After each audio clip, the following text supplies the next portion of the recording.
All right. Hello there. Welcome, everybody, to tonight's Discovery series. My name is Kelly Jacoby. I'm the Community Relations Specialist here at Delaware County Board of Developmental Disabilities. We are very excited today. We have October session, so we are featuring the Delaware County Transit, or DCT for short. As a reminder, as usual, we will be recording today's session so that we can reference it back at a later time. That video will be available on Delaware County Board of Developmental Disabilities YouTube channel later on this week, if you guys would like to reference that. We will have the time available for questions. So if you would like to utilize the Q&A box in our Zoom control panel, if you're joining us on Facebook Live, feel free to use the chat box, and we'll be able to monitor that throughout the presentation as well. I'm very excited to be able to introduce Andy Volanek. He is the Executive Director for DCT, again, Delaware County Transit, and I will go ahead and pass it over to him and we'll jump right in. Awesome. Thank you so much, Kelly, for that introduction. And welcome everyone that's online, that's joining us here. I'm super excited to give this presentation discussion here this evening. I'm going to be talking about Delaware County Transit's history, where we are today, and kind of where we're going, and all the exciting things that we're looking to do with the fastest growing county here in Ohio. But before we do all that, of course, it's always good to know who's talking, right? So again, as Kelly said, I am the Executive Director for Delaware County Transit. Again, my name is Andy. I live here in Delaware with my wife, Amanda, and we have three beautiful daughters that are 8, 6, and 20 months old, give or take. So we are very busy here, and we've lived in Delaware since roughly 2012. And so proud community members here of Delaware. Some of my favorite things to do around here are, should be pretty obvious. I love to coach my girls' soccer team. I am a very mediocre soccer coach, but I make up for it at least knowing somewhat about transit, right? So we'll jump right into some of the conversation here, or ideas about transit. So when I go around, I talk to community members, or I talk to other stakeholders. My big question is always, when you think of transit, what do you think of, right? When you think of transportation services, what comes to mind? Is it something overseas where it's like the London Underground? Is it something within the United States where it could be New York's subway system, or Chicago's elevated rail, or the L? Is it something even more local, which could be something like Coda's bus system, or Cincinnati, Sorda's bus system, or the People Mover that the city of Cincinnati actually manages and takes care of? But the reality is that here in Delaware County, you have transportation services. And Delaware County Transit is the de facto transportation provider for the county. So Delaware County Transit's history. So Delaware County Transit started in 1995, and from 95 to roughly 1998, it was essentially a cab service. It was a group of health and human services that needed transportation solutions. And so it came from Jobs and Family Services, Developmental Disabilities, COAAA, and a few others that came together and said, we need something to help take care of those that are disenfranchised, that can't drive a traditional car. And that's how, at the time, DATA was born, or the Delaware Area Transit Authority. And so as we move forward from 98 until roughly, 2014, we were a rural transit system. That doesn't mean a whole lot to you here if you're listening in on this. The reality is, what it meant was we were funded through the rural transit systems, which came mostly from ODOT, or the Ohio Department of Transportation. They have their own transit group that helps fund and manage rural agencies. So we go through that process as a rural transit agency, roughly from 95 until, 2000. All the services were handled with this cab service. And then we bring the resources in-house, quote unquote, where we have employees of our own, right, that run and operate that service. So 2014, we're a rural transit agency running under ODOT's umbrella and funding mechanism, and everything is going just fine, right? Well, then as the county is growing, census data reveals, Data service area is actually within what's called an urbanized zone. This is a really fancy term that the Federal Transportation Administration uses to administer funding. It switched the funding overnight from a rural system to an urban system. So as opposed to reporting to ODOT, now we report to the FTA for all of our financials. Lucky us, right over here, having to go to the next level of government. But just like the developmental disabilities, just like job and family services, just like all these other entities, funding truly matters. And so we're able to cobble together local resources, state resources, and then predominantly federal resources. That's not uncommon with transit agencies the size of Delaware County Transit, but this is where census data, this is why these things are important. It's always hard to understand, why do I have to fill it out? What does it really do? It actually has impacted funding for ourselves and for sister agencies over the past several decades. So we fast forward. So 2014 to 2019, data is doing its thing. It's providing traditional fixed route service. Fixed route service is a very fancy term for a vehicle goes up and down a street on a scheduled time. A bus will show up every 10 minutes at the stop at Sandusky and Central. That's a fixed route system, right? So we had five fixed routes throughout the city of Delaware, along with our demand response service and paratransit service that we were required by the FTA to provide. So we had those lines from 2014 to 2019. At the height of the 2019 service, we serviced roughly 73,000 trips. These numbers are important for the history, so that's why I'm referencing them. So 73,000 trips, and all those routes were predominantly within the city of Delaware. So we fast forward to 2020, and everybody loves to hear about it, but 2020 fundamentally changed operations for Delaware County Transit because of the COVID pandemic. What happened was the FTA came down with rules that said there's only so many people allowed on a vehicle within public transportation systems to slow down or stop the spread of COVID. And that changed how we could operate. So right in the middle of 2020, we switched our service from the fixed route service, again, up and down a street on a scheduled time that's predictable and it's going to happen, to a coverage-based system, or today what they're calling microtransit. And that's our flex service that you see throughout the city of Delaware if you get out and about, or if you utilize the service, or if you know of anyone that uses it. So what is flex? Flex is like public transportation Uber. You were able to call us up. You were able to schedule a ride at your location that you were at to go to the exact location that you wanted to end up at. So it is a very customized and flexible service, hence the name Flex. So 2020, we launched this service again in response to COVID-19, and we completely flip our operating model. What does this do?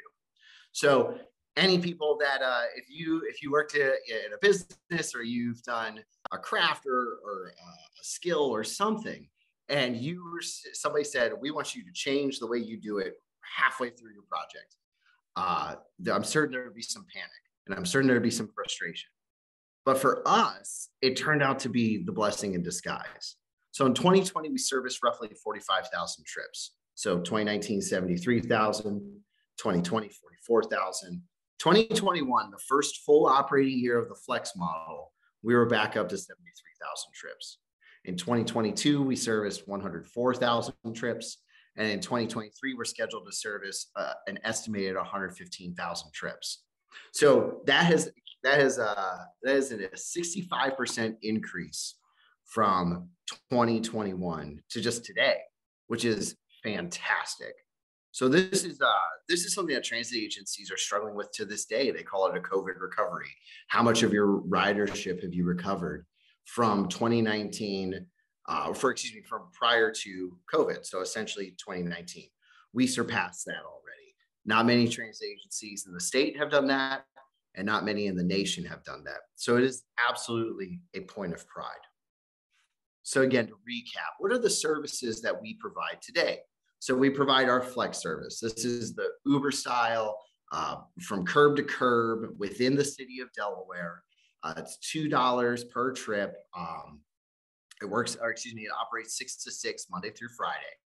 And then we have our demand response service. This is our county-wide service. It's $8 for the first 10 miles, and then it's $17 from miles 11 to 19, and it's $29 for every trip over 20 miles.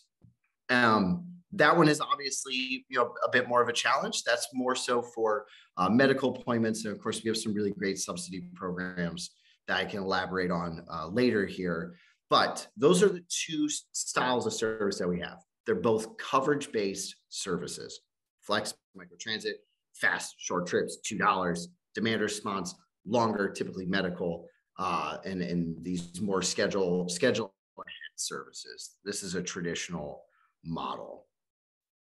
So what does this look like? What does DCT look like also, in the sense of how do we operate? What does it look like? We have roughly 50 employees.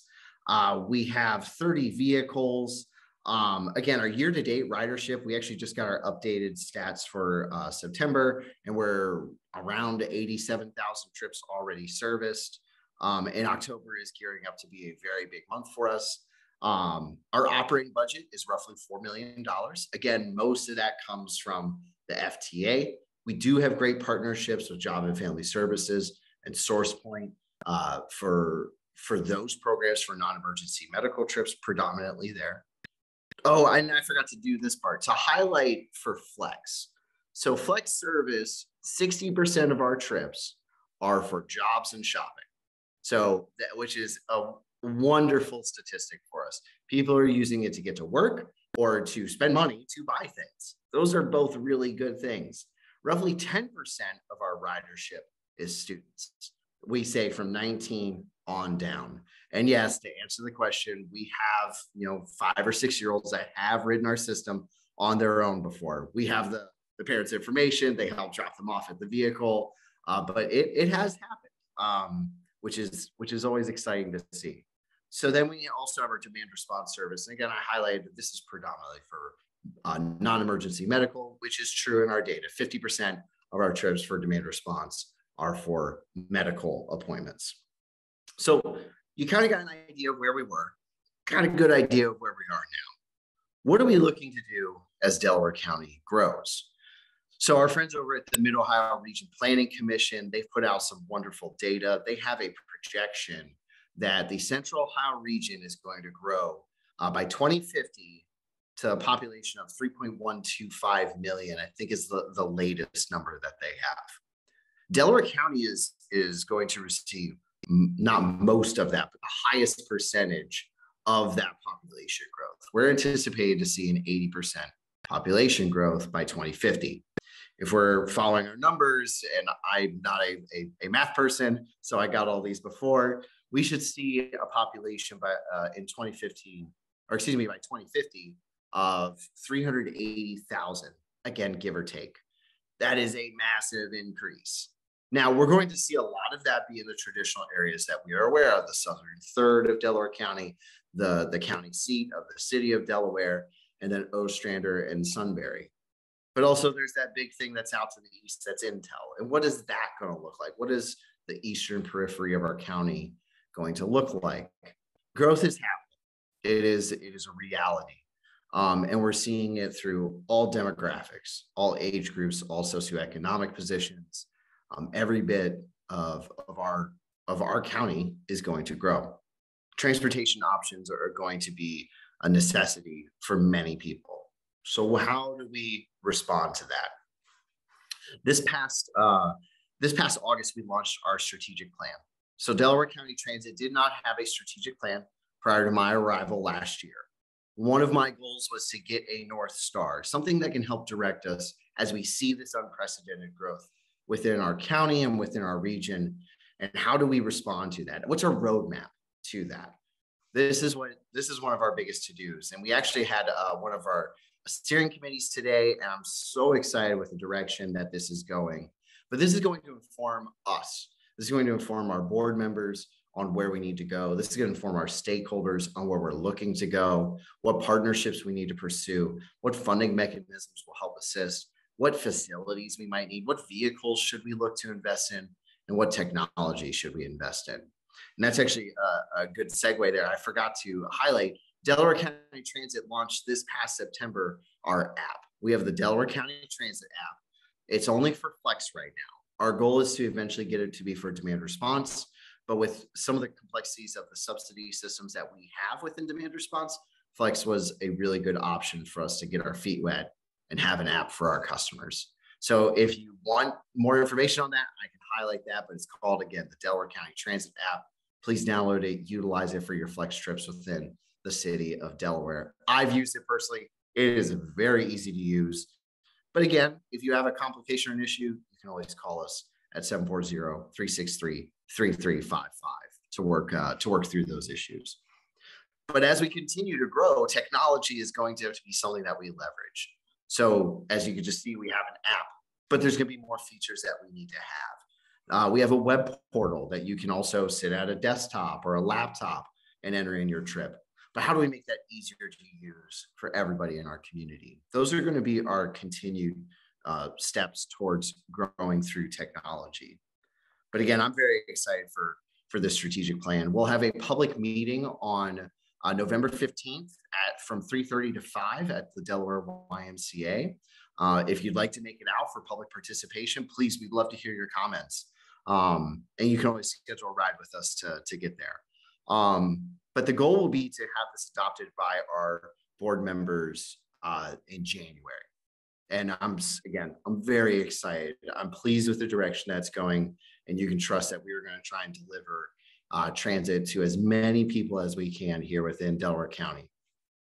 So as we continue to grow, as we continue to go through these issues, I forgot to highlight, I actually started my career as a transit operator in 2009. I graduated at the height of the recession with a not so useful philosophy degree. And I had to figure out what to do to make some money, right? That's the name of the game sometimes. And so I was able to and privileged to drive buses up and down High Street down in Columbus. And so as I started my career there, I really did get to understand transit from the ground up, that it is a service for people, for all people. And rightfully so, we are legally obligated to provide that service. But one thing I learned is that no matter which direction the agency wishes to go or how we service it, it's the people that provide the service that matter. If any of you have had a chance to talk to our mobility coordinators at Delaware County Transit, you would know they care. They deeply care about providing you the best service possible. And I'm proud of that. So no matter where we go, I can always rest assured that we have the best staff that can provide this service, that can execute whatever this vision is going to be. And as again, we double down on technology, we double down on partnerships. I'm very excited for the road ahead here. That is my synopsis of Delaware County Transit, and I am more than happy to take on any questions, comments, or concerns related to our strategic plan, our app, our service in general. Awesome. Thank you, Andy. Yes, everybody feel free. If you guys do have any questions, again, utilize our Zoom chat. If you're joining us on Facebook Live, feel free to add a question in the comment box. In the meantime, Andy, I was going to see if you could touch base on any information that you have regarding accessibility in your vehicles, accessibility within your app, just kind of what that might look like for some of the folks in our community. That's awesome. Thank you so much. So all of our vehicles are wheelchair accessible. We have, again, we are legally obligated to do that, which I'm glad that we have to be. But one of my favorite features is we have, I'm going to screw this up, I know it, but they're called low floor buses. And they have these really wide open doors, and they are so spacious. And the open area for our wheelchair passengers is highly accommodating. That's a better version than our older vehicles. Again, as technology moves forward, as design gets better, as we look at these things, to better accommodate everyone in our community, we get these better vehicles that we have. We are looking at newer vehicles that are actually smaller, but they have the same footprint for our wheelchair passengers. So it's just less seats for our ambulatory passengers. But it's a more comfortable ride. It's a smaller ride. We currently have these 14 seaters, and I think our passengers per hour within the flex system is 3.5 passengers per hour. So we have some large vehicles that aren't being efficient. So our goal is to be efficient with our taxpayers' dollars, but at the same time provide that good service for our ambulatory and non-ambulatory passengers. As it relates to our app, I will be the first one to admit, and this is where I don't know enough about those hurdles that our passengers may have with the app that have vision or hearing issues. But I do know that our provider is Via Transportation Solutions and Services, and they are one of the largest within the world, let alone within America.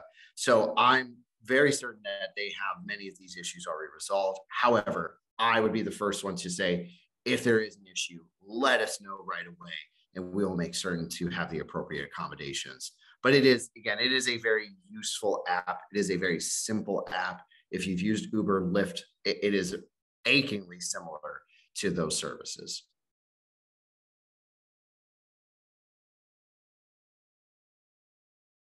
Great, thank you. I guess while we're still discussing the app, is there a formula that folks need to use the app in order to get a ride? Is there still the telephone call in order to schedule a ride? Great question. You do not have to use the app. It is by choice. And I think as we've tried to push this exciting technology, there has been maybe some misnomers around it. You don't have to use it. You can still call Kathy and company at the mobility management office to work with you through those rides. Again, I know in my life, I'll use an app for some things, and other times I want to talk to a human being because I know I'll get the solution quicker that way, or I'll have an affirmation that it's handled appropriately. You can always call us. And honestly, if there's any fear around an app, I would absolutely call us. We will help you. We are happy to help you. But again, having used it myself, it is very simple to use. And I would encourage, try it out and see what that looks like. And then if you do run into those hurdles, give us a call. More than happy to help our passengers in that way. All right, I'm checking here on Zoom. It looks like we don't have any questions currently on Zoom. Let me jump over on our Facebook Live. Looks like we're doing okay there. Do you mind just pinpointing a little bit of information that maybe would be highlighted on the website that would be a good resource for people? I did put the website as well as your mainline telephone number in both the chat and our Facebook Live.